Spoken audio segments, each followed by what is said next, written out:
فرما رہے ہیں حمد و ثنا اللہ ہی کے لیے ہے کہ وہ ہمیں توفیق عطا فرمانے والا ہے۔ اس کی نشانیاں بہت زیادہ ہیں، ہم اس کا شکر ادا کرتے ہیں کہ اس نے ہمیں بہت سی نعمتوں سے نوازا ہے، اور جو کائنات میں جو کچھ بھی اپنی نشانیاں وہ دکھاتا ہے اس پر بھی ہم اس کا شکریہ ادا کرتے ہیں، اور اس نے ہمیں جو نعمتیں عطا فرمائی ہیں، جو ہمیں نوازا ہے، اس پر ہم اس کی حمد و ثنا بیان کرتے ہیں۔ ہم گواہی دیتے ہیں کہ اللہ کی ذات اور اس کی صفات میں اس کا کوئی شریک نہیں ہے۔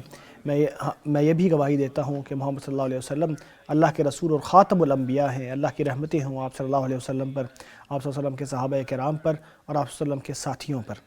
یہ آپ کو بتاؤں گا کہ بہترین کلام اللہ تبارک و تعالیٰ کی کتاب ہے، اور ایجاد کردہ عبادتیں بدترین کام ہیں، ہر بدعت گمراہی ہے۔ اللہ کے بندو، میں اپنے آپ کو اور آپ سب کو اللہ تبارک و تعالیٰ کے ڈر سے، یا اللہ تبارک و تعالیٰ کا ڈر اپنے دل میں رکھنے کی تلقین کرتا ہوں، خواہشات نفس کا مقابلہ کرنے کی تلقین کرتا ہوں۔ اے لوگوں جو ایمان لائے ہو، اللہ سے ڈرو، اور ہر شخص یہ دیکھے کہ اس نے کل کے لیے کیا تیاری کی ہے۔ اللہ سے ڈرو، اللہ تمہارے کاموں کو خوب جانتا ہے۔ اے لوگوں، پانی اللہ تبارک و تعالیٰ کی ایک عظیم نعمت ہے۔ یہ کائنات کی تکوین میں یا ان کو بنانے میں بنیادی چیز ہے۔ اللہ کا فرمان ہے، ہم نے پانی کے ذریعے ہی ہر چیز کو زندگی بخشی ہے۔ پانی زندگی کی اساس اور بنیاد ہے۔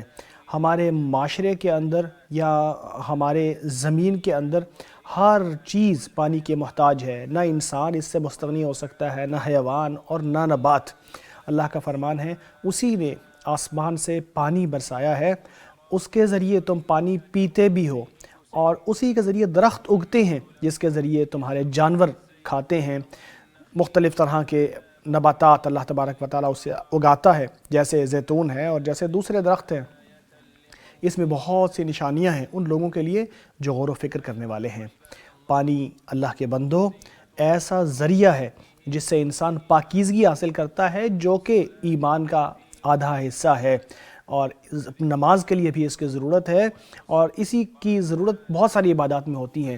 اسی سے وضو ہوتا ہے، اسی سے غسل ہوتا ہے۔ اللہ نے فرمایا وہ ہوائیں بھیجتا ہے اپنی رحمت سے پہلے خوشخبری دینے کے لیے، پھر آسمان سے ہم پانی برساتے ہیں جو پاکیزہ ہے، تاکہ اس کے ذریعے ہم اس زمین کو زندگی بخشیں جو مردہ ہو چکی تھی، اور اپنی مخلوق میں جیسے مویشی ہیں اور انسان ہیں ان کو پانی نصیب کریں۔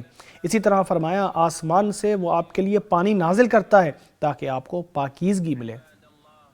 اللہ کے بندو، جو بارش ہے یہ اللہ تبارک و تعالیٰ کی بہت بڑی نعمت ہے کہ جس پر شکر ادا کرنا بہت ضروری اور اہم ہے۔ اللہ کا فرمان ہے، وہی ہے جو لوگوں کے مایوس ہونے کے بعد بارش نازل کرتا ہے، اپنی رحمت کو پھیلاتا ہے، وہی ہے بے نیاز قابل تعریف۔ اللہ تبارک و تعالیٰ نے بارش کا وقت محدد کیا ہے، مقرر کیا ہے، جو اللہ کے نظام کے مطابق ہے۔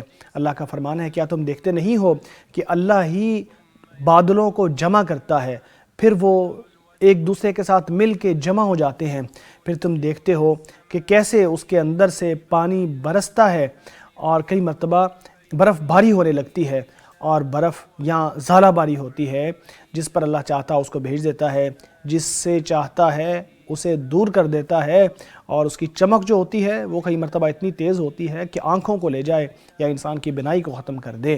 اللہ کا فرمان ہے، وہی ہے جو آسمان سے بارش نازل فرماتا ہے تاکہ اپنی رحمت آپ کو دکھائے، اور تاکہ اللہ تبارک و تعالیٰ نے جو کشتیاں بنائی ہیں وہ ان کے اندر چلیں، تاکہ اللہ کی نعمتوں پر آپ اللہ کا شکر ادا کرو۔ اللہ کے بندو، جب بارش متاخر ہو جاتا ہے، کئی وقت تک نازل نہیں ہوتا، تو قحط سالی ہو جاتی ہے، لوگ کرب میں مبتلا ہو جاتے ہیں، درخت ختم ہونے لگتے ہیں، یہ پودے مر جاتے ہیں۔ اللہ کا فرمان ہے، ذرا سوچو کہ اگر یہ پانی زمین میں نیچے اتر جائے تو کون ہے کہ جو تمہیں صاف ستھرا پانی نصیب کرے گا، میٹھا پانی نصیب کرے گا۔ انبیاء علیہ السلام کے دور میں بھی قحط سالی ہوئی تھی، تو انہوں نے ان کو بتایا کہ کون سے وہ کام ہیں کہ جو کر کے آپ اس قحط سالی سے بچ سکتے ہو۔ بہت ساری قوموں پر اللہ تعالیٰ نے اس کا عذاب نازل کیا، لیکن دیکھیے ہمارے نبی محمد صلی اللہ علیہ وسلم نے اللہ سے خصوصی دعا کی تھی کہ وہ امت محمدی کو قحط سالی کا ذریعہ ہلاک نہ کرے۔ اللہ تبارک و تعالی نے فرمایا ہم نے آل فرعون کو قحط سالی سے اور ثمرات کی کمی سے آزمایا تاکہ وہ یاد دہانی ان کو کام آئے اور وہ پلٹ آئے۔ اللہ تبارک و تعالی جب لوگوں پر رحمتیں نازل کرتا ہے تو زمین سیراب ہونے لگتی ہے اور یہ مزین ہو جاتی ہے اور لوگوں کے چہروں پر خوشیاں نظر آنے لگتی ہیں۔ اللہ کے بندو، نعمتوں کا شکر ادا کرنا واجب ہے اور یہی وہ ذریعہ ہے جس سے نعمتوں کو برقرار رکھا جا سکتا ہے۔ ان نعمتوں کی شکر گزاری میں یہ بھی شامل ہے کہ ان پر اللہ تبارک و تعالیٰ، ان نعمتوں پر اللہ تبارک و تعالیٰ کی حمد و ثنا بیان کی جائے، کیونکہ جب نعمتوں کا شکر ادا کیا جاتا ہے تو قائم رہتی ہیں اور جب ان کی ناشکری کی جاتی ہے تو یہ ختم ہو جاتی ہیں اور چلی جاتی ہیں۔ اللہ کا فرمان ہے کہ اللہ کا فیصلہ ہے کہ اگر تم شکر گزاری اختیار کرو گے تو میں تمہیں اور نوازوں گا، اور اگر تم ناشکری کرو گے تو یاد رکھو کہ میری سزا بہت سخت ہے۔ تو اللہ کو یاد رکھو، وہ تمہیں یاد رکھے گا، اس کی نعمتوں کا شکر ادا کرو، وہ تمہیں مزید عطا فرمائے گا۔ ہم اللہ تبارک و تعالیٰ کی حمد و ثنا بیان کرتے ہیں کہ اس نے عظیم رحمت نازل فرمائی ہے، جس کا فائدہ بہت ہوا ہے، جس کی خیر بہت پھیلی ہے۔ ایسے وقت میں بارش آئی ہے کہ جب بہت ضرورت تھی، پودے اس کے ذریعے ایک دم سے اگنے لگے ہیں اور لوگوں کے دلوں میں خوشیاں آ گئی ہیں۔ ہم اللہ سے دعا کرتے ہیں کہ ہمیشہ اپنی بارشیں، اپنی رحمت نازل فرماتا رہے۔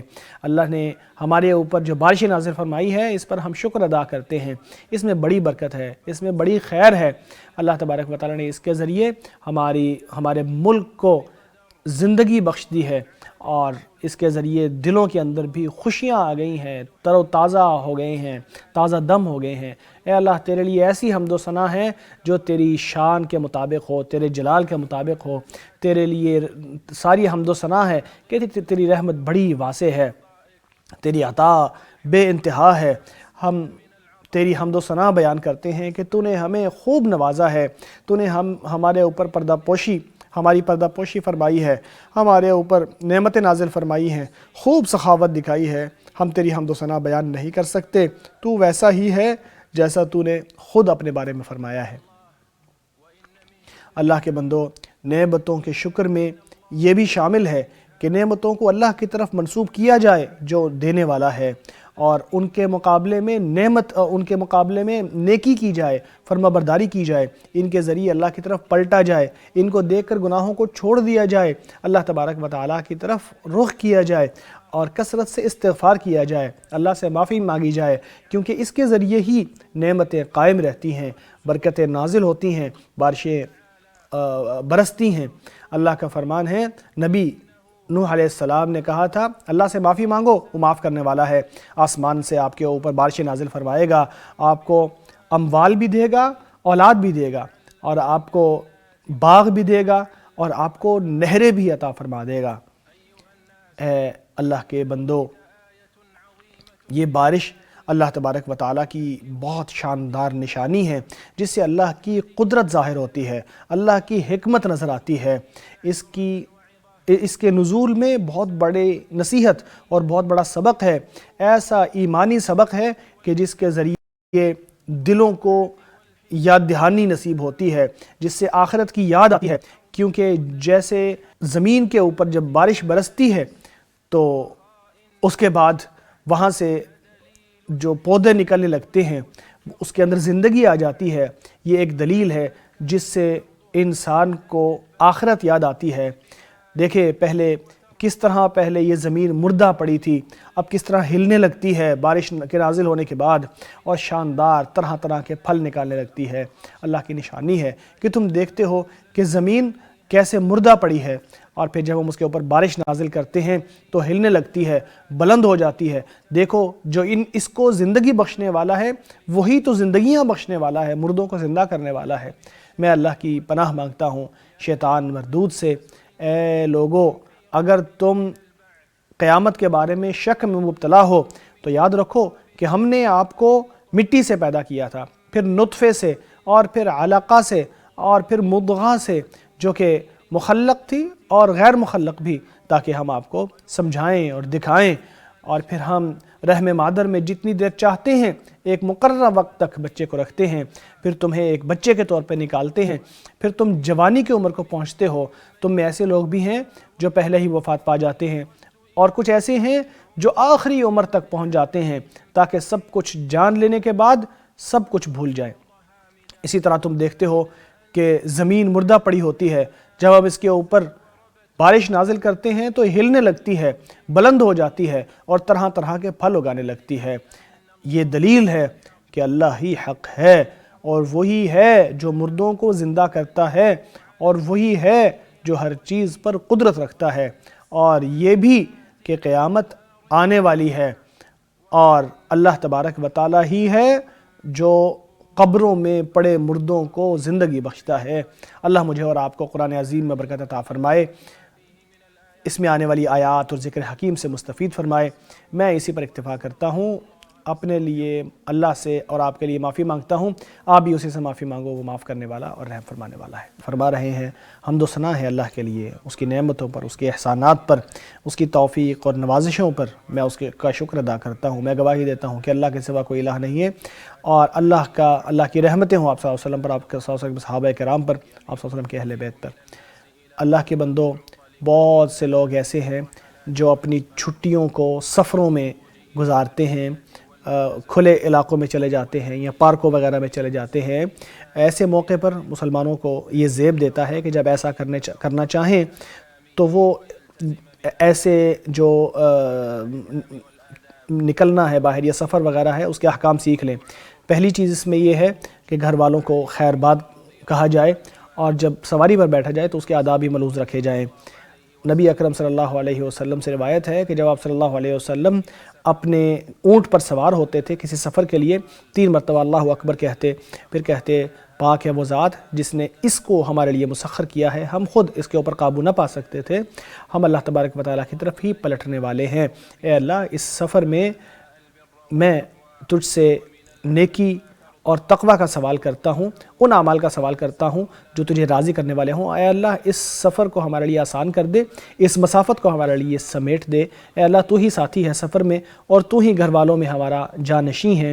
اے اللہ، ہم سفر کی برائی سے اور برے منظر سے اور گھر والوں اور اپنے مال میں بری حالت کو دیکھنے سے تیری پناہ میں آتے ہیں۔ جب آپ صلی اللہ علیہ وسلم واپس آتے تو بھی یہی دعا کرتے، اور ساتھ میں یہ بھی کہتے کہ ہم واپس آئے ہیں، توبہ کرتے ہیں، انابت کرتے ہیں، اللہ کی طرف پلٹنے والے ہیں۔ سفر کے آداب میں یہ بھی ہے کہ اچھے ساتھ کو اختیار کیا جائے، اکیلے نہ جایا جائے، کیونکہ ساتھ کے ساتھ انسان شیطان سے بھی محفوظ رہتا ہے اور نیکی کی طرف مائل رہتا ہے۔ ابن عمر رضی اللہ تعالیٰ عنہما سے روایت ہے کہ نبی اکرم صلی اللہ علیہ وسلم کا فرمان ہے، اگر لوگوں کو معلوم ہو جائے کہ تنہائی میں کیا ہے تو کوئی شخص تنہا رات میں کبھی نہ چلے۔ اسی طرح آداب میں شامل ہے کہ فرائض کو اپنے اوقات میں ادا کیا جائے۔ شریعت نے لوگوں کو اجازت دی ہے کہ جب وہ سفر میں ہو تو 2 نمازوں کو جمع کر لیں اور 4 رکعتوں والی نمازوں کو 2 رکعتیں ادا کر دیں، جیسا کہ اللہ تعالیٰ کا فرمان ہے کہ جب تم زمین میں سفر کرو تو کوئی حرج نہیں کہ تم نماز کو قصر کر کے پڑھ لو۔ جیسا کہ شریعت نے یہ بھی بتایا ہے کہ جو مقیم ہے وہ اپنے موزوں یا جرابوں کے اوپر مسح کر سکتا ہے 1 دن اور 1 رات، اور اگر سفر میں ہو تو 3 دن اور 3 راتیں مسح کر سکتا ہے۔ اسی طرح اگر انسان نے کوئی پٹی وغیرہ لگائی ہو تو اس کے اوپر بھی مسح کیا جا سکتا ہے جب تک اس پر مسح کرنے کی ضرورت ہو۔ اس کے لیے یہ ضروری نہیں ہے کہ اس کو پہنتے یا لگاتے وقت انسان وضو سے ہو، اس کی کوئی مدت نہیں ہے۔ جو کسی وجہ سے، چاہے بیماری ہو یا چاہے کوئی اور علت ہو یا سخت سردی ہو جس کی وجہ سے اس کو نقصان کا خطرہ ہو، تو شریعت نے اجازت دی ہے کہ وہ تیمم کر لے، پانی کا استعمال نہ کرے۔ اللہ کا فرمان ہے اگر تم بیمار ہو یا سفر کی حالت میں ہو تو تم میں سے کوئی واش روم وغیرہ سے آئے یا آپ عورتوں کے ساتھ مباشرت کر چکے ہو اور پھر آپ کو پانی نہ ملے تو پھر تیمم کرو، پاک مٹی کی طرف جاؤ اور اس کے ساتھ اپنے ہاتھوں، اپنے چہروں اور اپنے ہاتھوں کو مسح کر لو۔ اسی طرح سفر کے آداب میں یہ بھی شامل ہے کہ سلامتی کا خاص خیال رکھا جائے اور ایسے کام نہ کیے جائیں جن میں جان کو خطرہ ہو سکتا ہو۔ اسی طرح ایک ادب یہ بھی ہے کہ دوسرے لوگ جو وہاں پہ گھومنے کے لیے آئے ہیں ان کو تنگ نہ کیا جائے اور اپنی نظروں کو ان کی خصوصیات یا ان کے جو پردے ہیں ان سے سائڈ پہ رکھا جائے۔ اسی طرح ان کے راستوں کے اوپر بیٹھا نہ جائے، یا جو راستے عمومی طور پر موجود ہیں یا وہاں پہ جو سروسز ہیں ان کو خراب نہ کیا جائے۔ اسی طرح آداب میں یہ بھی شامل ہے کہ جہاں بھی آپ جائیں وہاں آپ ماحول کو صاف رکھنے کی کوشش کریں، جو پارکس وغیرہ ہیں وہ ان کو گندہ نہ کریں، اپنے پیچھے کوڑا کرکٹ چھوڑ کے نہ آئیں، یا کہیں واش روم وغیرہ نہ کریں، خاص طور پر لوگوں کے راستوں میں، اور کسی سائے کی جگہ پر قضائے حاجت نہ کریں۔ نبی اکرم صلی اللہ علیہ وسلم نے وعید سناتے ہوئے فرمایا کہ 2 لعنت کی موجب چیزوں سے بچو۔ لوگوں نے پوچھا یہ کون سی ہیں؟ آپ صلی اللہ علیہ وسلم نے فرمایا لوگوں کے راستے میں یا ان کے سائے میں قضائے حاجت کرنا۔ اسے امام مسلم نے روایت کیا ہے۔ ان کو 2 لعنت کے موجب کاموں کا نام اس لیے دیا گیا ہے کیونکہ اکثر لوگ لعنت بھیجتے ہیں ایسے شخص کے اوپر جو کسی کا راستے کے اندر قضائے حاجت کر رہا ہو۔ مسلمان تو ویسے بھی مسلمان کا بھائی ہے، وہ اس کو اذیت نہیں دیتا، اس کو نقصان نہیں پہنچاتا۔ اللہ تبارک و تعالی ہمیں اور آپ کو ان لوگوں میں شامل کرے جو بات کو سنتے ہیں اور اس کے اچھے پہلو پر عمل کرتے ہیں۔ یہی وہ لوگ ہیں جن کو اللہ نے ہدایت عطا فرمائی ہے، اور یہی وہ لوگ ہیں جو واقعی سمجھدار ہیں۔ اے اللہ ہمیں ہدایت عطا فرما، ایمان کو ہمارے دلوں میں مزین کر دے، کفر کو، فسوق کو اور نافرمانی کو ہمارے لیے ناپسندیدہ کر دے۔ اے اللہ ہمیں کامیاب لوگوں میں شامل فرما دے۔ اے اللہ ہم تجھ سے عافیت کا سوال کرتے ہیں دنیا میں بھی اور آخرت میں بھی۔ اے اللہ تجھ سے ہم معافی کا سوال کرتے ہیں، عافیت کا سوال کرتے ہیں، دین میں بھی، دنیا میں بھی، اور اپنے اہل میں بھی، گھر والوں میں بھی اور مال میں بھی۔ اے اللہ ہماری پردہ پوشی فرما اور ہمارے خوف کو ختم کر دے۔ اے اللہ ہماری حفاظت فرما اور ہماری نگہبانی فرما۔ اے اللہ اسلام اور مسلمانوں کو عزت عطا فرما۔ اے اللہ اسلام اور مسلمانوں کو عزت عطا فرما، اپنے موحد بندوں کی مدد فرما۔ اے اللہ اس ملک کو امن اور سلامتی والا بنا، سکون اور چین والا بنا، اور تمام مسلمان ممالک کو بھی اے پروردگار ایسا ہی بنا دے۔ اے اللہ ہمارے فوجی جوانوں کی حفاظت فرما جو ہماری سرحدوں کی پہرہ داری کر رہے ہیں۔ اے اللہ ان کے فوت شدگان کو شہداء میں قبول فرما۔ اے اللہ بیماروں کو شفا عطا فرما اور سلامتی کے ساتھ ان کو ان کے گھر والوں کی طرف لٹا۔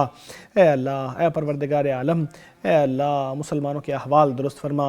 اے اللہ ان کو اپنے ملکوں میں امن عطا فرما۔ اے اللہ ان کو وحدت اور اتفاق و اتحاد نصیب فرما، حق کے اوپر ان کے اکٹھا فرما دے۔ اے اللہ ان کے دلوں کو جوڑ دے۔